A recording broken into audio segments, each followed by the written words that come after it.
Then Rehoboam went to Shechem, for all Israel had gone there to make him king.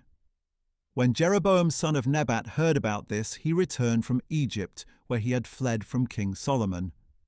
So they sent for Jeroboam, and he and all Israel came to Rehoboam and said, "Your father put a heavy yoke on us, but now you must lighten the burden of your father's service and the heavy yoke he put on us, and we will serve you." Rehoboam answered, "Come back to me in 3 days." So the people departed.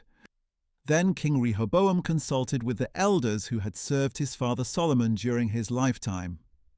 "How do you advise me to respond to these people?" he asked. They replied, "If you will be kind to these people and please them by speaking kind words to them, they will be your servants forever." But Rehoboam rejected the advice of the elders. Instead, he consulted the young men who had grown up with him and served him.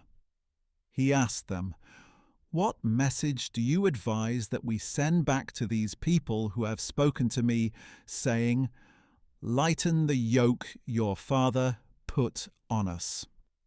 The young men who had grown up with him replied, "This is how you should answer these people who said to you, 'Your father made our yoke heavy, but you must make it lighter.' This is what you should tell them.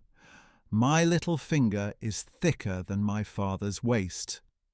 Whereas my father burdened you with a heavy yoke, I will add to your yoke. Whereas my father scourged you with whips, I will scourge you with scorpions."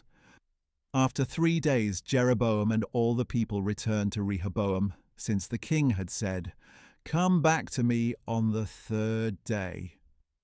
And the king answered them harshly. King Rehoboam rejected the advice of the elders and spoke to them as the young men had advised, saying, "Whereas my father made your yoke heavy, I will add to your yoke. Whereas my father scourged you with whips, I will scourge you with scorpions."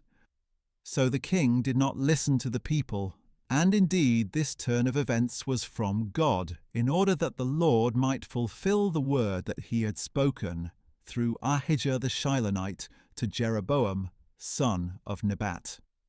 When all Israel saw that the king had refused to listen to them, they answered the king, "What portion do we have in David, and what inheritance in the son of Jesse?